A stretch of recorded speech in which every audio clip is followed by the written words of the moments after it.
हिंदू धर्म रक्षरक्षिताः श्री स्वामी राम सुखदास लिखित श्रीमद्भगवद्गीता साधक संजीवनी। ओम श्री परमात्मने नमः।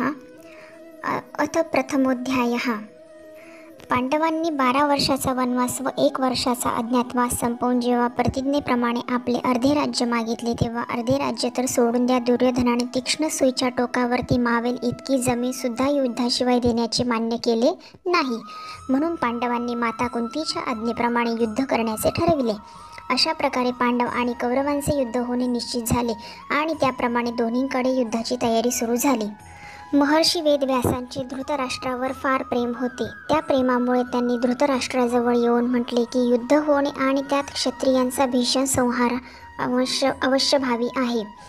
याला कोणीही टाळू शकत नाही. जर तुम्हाला युद्ध पाहण्याची इच्छा असेल तर मी तुम्हाला दिव्य दृष्टी देऊ शकतो, ज्यामुळे तुम्ही इथेच बसल्या बसल्या ठिकाणी युद्ध चांगल्या प्रकारे पाहू शकता. यावर धृतराष्ट्र म्हणाले की मी जन्मभर आंधळा राहिलो, आता आपल्या कुळाचा मी नाश पाहू इच्छित नाही, परंतु युद्ध कसे चालले आहे हा समाचार जरूर ऐकू इच्छितो. तेव्हा व्यास म्हणाले की मी संजयाला दिव्य दृष्टी देतो, त्यामुळे संजय संपूर्ण युद्धाला, संपूर्ण घटनांना, सैनिकाच्या मनात असलेल्या विचारांना सुद्धा जाणेल, ऐकेल, पाहिल आणि सर्व समाचार तुम्हाला सांगेल. असे म्हणून व्यासांनी संजयाला दिव्य दृष्टी प्रदान केली. निश्चित वेळेनुसार कुरुक्षेत्राच्या ठिकाणी युद्ध प्रारंभ झाले. 10 दिवस संजय युद्धस्थळीच होते. जेव्हा भीष्म पितामह बाणांच्या माऱ्यांनी रथाच्या खाली पाडले गेले तेव्हा संजयाने हस्तिनापुराला जाऊन जेथे महाराज धृतराष्ट्र होते, धृतराष्ट्राला हा समाचार सांगितला. हा समाचार ऐकून धृतराष्ट्राला अत्यंत दुःख झाले आणि ते शोक करू लागले. नंतर त्यांनी संजयाला युद्धाचे संपूर्ण वर्तमान ऐकविण्याविषयी म्हटले. भीष्म पर्वाच्या 24व्या अध्यायापर्यंत संजयाने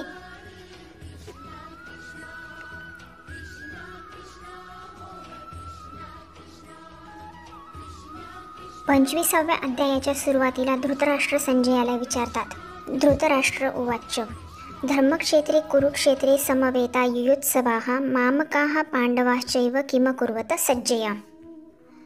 व्याख्या. धर्मक्षेत्र कुरुक्षेत्रात देवतांनी यज्ञ केला होता. कुरुराजानेही येथे तपश्चर्या केली होती. यज्ञादी धर्ममय कार्य झाल्याने आणि कुरुराजाची तपोभूमी असल्याने या ठिकाणाला धर्मभूमी कुरुक्षेत्र म्हटले गेले आहे. या ठिकाणी धर्मक्षेत्र आणि कुरुक्षेत्रे पदात क्षेत्र शब्द देण्यात धृतराष्ट्राचा अभिप्राय असा आहे की ही आपली कुरुवंशीयाची भूमी आहे. ही केवळ युद्धभूमीच नाही तर तीर्थभूमीही आहे. या ठिकाणी मनुष्य जिवंतपणे पवित्र कर्म करून आपले कल्याण करू शकतो असा विचार तसेच श्रेष्ठ पुरुषांची संमती घेऊनच लौकिक आणि पारलौकिक लाभ व्हावा या दृष्टीने ही भूमी युद्धासाठी निश्चित केली आहे. संसारात प्रामुख्याने भूमी, धन आणि स्त्री या 3 गोष्टींसाठीच लढाया होतात. या 3 पैकी राजे लोक मुख्यतः भूमीसाठी आपसात लढतात. येथे कुरुक्षेत्र पद देण्याचे तात्पर्य सुद्धा जमिनीला धरूनच आहे. कुरुवंश म्हटला की धृतराष्ट्र आणि पांडूचे पुत्र त्यात येतातच. दोन्हीही कुरुवंशीय असल्याने कुरुराजाच्या भूमीवर अर्थात कुरुक्षेत्रावर दोघांचाही समान हक्क होता. म्हणून कौरवांनी पांडवांना भूमी न दिल्यामुळे दोघेही जमिनीकरता युद्धासाठी आले आहेत. जरी आपली भूमी असल्यामुळे दोघांसाठी कुरुक्षेत्र हे पद योजने युक्तिसंगत आणि न्यायसंगत असले तरीही आमची सनातन वैदिक संस्कृती अशी विलक्षण आहे की कोणतेही कार्य करावयाचे असले तर ते धर्माला अनुसरूनच केले जाते. युद्धात मरणाऱ्यांचा उद्धार व्हावा, कल्याण व्हावे म्हणून युद्धासारखे भयंकर कार्य धर्मभूमीमध्ये, तीर्थभूमीमध्ये केले जाते. म्हणून या ठिकाणी कुरुक्षेत्राबरोबर धर्मक्षेत्रे पद आलेले आहे. येथे सुरुवातीला धर्मपदाने आणखी एक गोष्ट ज्ञात होते. जर सुरुवातीच्या धर्मपदातील धर ही अक्षरे घेतली आणि 18व्या अध्यायाच्या शेवटच्या श्लोकामधील मम या पदातील म हे अक्षर घेतले तर धर्म शब्द तयार होतो. म्हणून संपूर्ण गीता धर्माच्या अंतर्गत येते. अर्थात धर्माचे पालन झाल्यास गीतेच्या सिद्धांताचे पालन होते आणि गीतेच्या सिद्धांतानुसार कर्तव्य कर्म करण्याने धर्माचे अनुष्ठान होते. या धर्मक्षेत्रे कुरुक्षेत्रे पदातून सर्वांनी हाच बोध घेतला पाहिजे की कोणतेही कर्म धर्माला अनुसरूनच करावे. प्रत्येक कार्य सर्वांच्या हिताच्या दृष्टीनेच केले पाहिजे, केवळ आपल्या सुख आरामाच्या दृष्टीने नव्हे. आणि कर्तव्य अकर्तव्य याविषयी शास्त्राचा विचार समोर ठेवला पाहिजे. समवेता युयुत्सवाः अनेक राजांनी वेळोवेळी समजावून आणि संधी करण्याचा प्रस्ताव ठेवूनही दुर्योधन तडजोड करायला मुळीच तयार झाला नाही.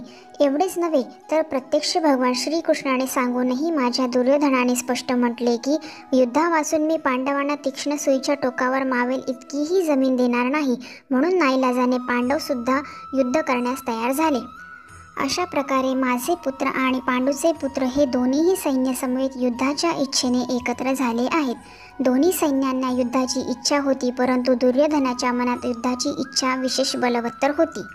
त्याचा मुख्य उद्देश राज्यप्राप्तीचाच होता. मग ती राज्यप्राप्ती धर्माने हो अथवा अधर्माने हो, न्यायाने हो अथवा अन्यायाने, विहित पद्धतीने अथवा निषिद्ध पद्धतीने, कोणत्याही प्रकारे का होईना राज्य मिळाले पाहिजे असा त्याचा भाव होता.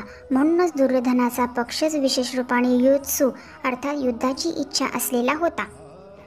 पांडवांची धर्मावर निष्ठा होती. कोणत्याही प्रकाराने जीवन निर्वाह करू, पण धर्माविरुद्ध आचरण करणार नाही आणि धर्मात बाधा होऊ देणार नाही, याच भावनेने युधिष्ठिर महाराज युद्ध करू इच्छित नव्हते. परंतु ज्या माता कुंतीच्या आज्ञेने त्यांनी आपल्या 4ही भावांसह द्रौपदीशी विवाह केला होता, त्या मातेच्या आज्ञेनेच धर्मराज युद्धाला प्रवृत्त झाले आहेत. अर्थात केवळ आईची आज्ञा पालन करणे हाच धर्म समजून धर्मराज युद्धाला तयार झाले आहेत. तात्पर्य, दुर्योधनादी तर राज्याच्या इच्छेने युद्धाला तयार झाले होते, परंतु पांडव धर्मामुळे युद्धाला तयार झाले होते. मामका पांडवाश्चैव, पांडव धृतराष्ट्राला आपल्या वडिलांचे ज्येष्ठ बंधू असल्यामुळे वडिलांप्रमाणे मानत होते आणि त्यांच्या आज्ञेचे पालन करीत होते. धृतराष्ट्राने अनुचित आज्ञा दिली तरी पांडव उचित अनुचितचा विचार न करता त्यांची आज्ञा पाळत होते. म्हणून येथे मामका पदाच्या अंतर्गत कौरव आणि पांडव हे दोन्हीही येतात. पांडवा वेगळे पद देण्याचे तात्पर्य धृतराष्ट्राचा आपल्या पुत्राचा आणि पांडुपुत्राचा समभाव नव्हता. ते पक्षपात करीत असत. त्यांना आपल्या पुत्रांविषयी मोह होता. ते दुर्योधनादिकांना तर आपले मानत असत, पण पांडवांना आपले समजत नसत. म्हणून त्यांनी आपल्या पुत्रांसाठी आपले मामका आणि पांडुपुत्रांसाठी पांडवा हा पदाचा प्रयोग केला आहे.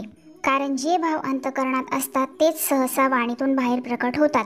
या अपरभाववृत्तीमुळेच धृतराष्ट्राला आपल्या कुळाच्या संहाराचे दुःख भोगावे लागले. यापासून प्रत्येक मनुष्याने असा बोध घ्यावा की त्याने आपल्या घरात, गल्लीत, गावात, प्रांतात, देशात, संप्रदायात अपरभाव अर्थात हे आपले आहेत आणि ते दुसरे आहेत असा भाव ठेवू नये. कारण द्वैत भावनेनेच आपसात प्रेम स्नेह राहत नाही तर कलह निर्माण होतात. येथे पांडवा पदाबरोबर एव पद देण्याचे तात्पर्य असे आहे की पांडव तर फार धर्मात्मा आहेत, म्हणून त्यांनी युद्ध करावयास नको होते, परंतु तेही युद्धासाठी रणभूमीत उतरले. तर मग त्यांनी येथे येऊन काय केले? मामका आणि पांडवा यापैकी पहिल्या पदाचे उत्तर संजय दुसऱ्या श्लोकापासून 13व्या श्लोकापर्यंत देतील. ते असे की आपला पुत्र दुर्योधनाने पांडवाचे सैन्य पाहून द्रोणाचार्यांच्या मनात पांडवांविषयी द्वेष निर्माण होण्यासाठी द्रोणाचार्यांजवळ जाऊन त्यांना पांडवांच्या प्रमुख सेनापतींची नावे सांगून त्यांच्या युद्धकलेमधील नैपुण्याची प्रशंसा केली. दुर्योधनाला खुश करण्यासाठी भीष्माचार्याने दीर्घ स्वरात आपला शंख वाजविला. ते ऐकून कौरव सैन्याने शंख व इतर रणवाद्य वाजविली. त्यानंतर 14व्या श्लोकापासून 19व्या श्लोकापर्यंत पांडवा या पदाचे उत्तर देतील की रथामध्ये बसलेल्या पांडवांच्या पक्षाकडील भगवान श्रीकृष्णांनी आपला शंख वाजविला. त्यानंतर अर्जुन, भीम, युधिष्ठिर, नकुल, सहदेव इत्यादींनी आपापले शंख वाजविले, ज्यांच्या नादाने दुर्योधनाच्या सैन्याची हृदय विदीर्ण झाली. त्यानंतर पांडवांची हकीकत सांगत 20व्या श्लोकापासून संजय, श्रीकृष्ण आणि अर्जुन यांच्यामध्ये झालेल्या संवादाचा प्रसंग वर्णन करतील. किम कुरुवत. किम या शब्दाचे 3 अर्थ होतात: विकल्प, निंदा आणि प्रश्न.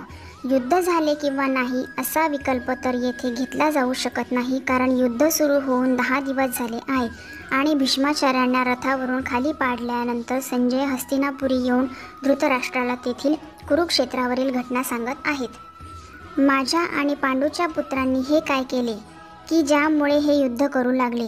त्यांनी युद्ध करावयास नको होते अशी निंदा अथवा आक्षेपसुद्धा येथे घेतला जाऊ शकत नाही, कारण युद्ध तर चालूच होते आणि धृतराष्ट्राच्या मनात सुद्धा आक्षेपपूर्वक विचारण्याची भावना नव्हती. येथे किम शब्दाचा अर्थ प्रश्न असाच घेणे योग्य वाटते.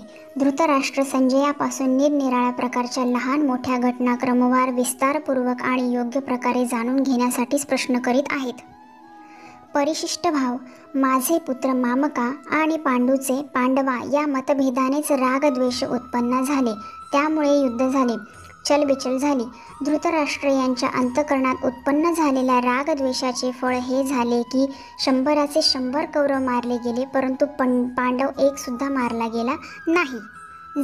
जसे दही घुसळतात तर त्यात चलबिचल निर्माण होते, त्यामुळे लोणी निघते.